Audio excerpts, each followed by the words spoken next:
அகில் கேக்குறாரு பழனிசாமி கிட்ட, டெக்கரேஷன் எதுவும் பண்ணலையா?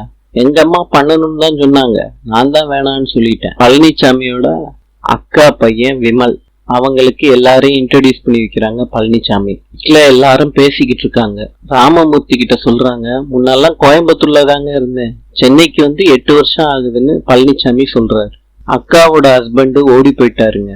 விமலை படிக்க வைக்கலான்னா அவனுக்கு மண்டையிலேயே ஏறலங்க படிப்பு.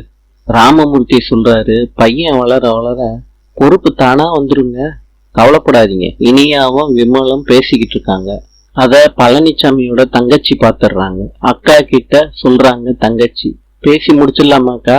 பொண்ணு நல்ல பொண்ணா இருக்கே, முதல்ல பழனி கதைய பாப்போண்டி, இல்லாட்டி பாக்யா மாமியா கிட்ட பேசி பாப்போமா?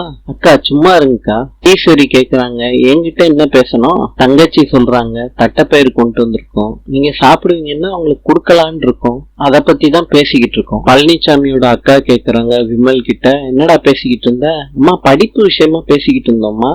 பழனிசாமி கேக்க கட் பண்றாரு. பாட்டிக்கு ஊட்டி விடுறாரு, பாக்யா ஃபேமிலியில உள்ளவங்களுக்கு எல்லாம் ஊட்டி விடுறாரு. விமல் சொல்றாரு, எல்லாரும் சேர்ந்து ஒரு போட்டோ எடுத்துக்கலாமான்னு கேக்குறாரு. எடுக்கலாமேன்னு எல்லாரும் சொல்றாங்க. ராமமூர்த்தி சொல்றாங்க, ஃபர்ஸ்ட் உங்க ஃபேமிலிய போட்டோ எடுத்துக்கோங்கன்னு சொல்றாங்க. பழனிசாமி போட்டோ எடுத்துக்கிறாரு. விமல் இனியாவை மாத்திரம் ஒரு போட்டோ எடுத்துக்கிறாங்க.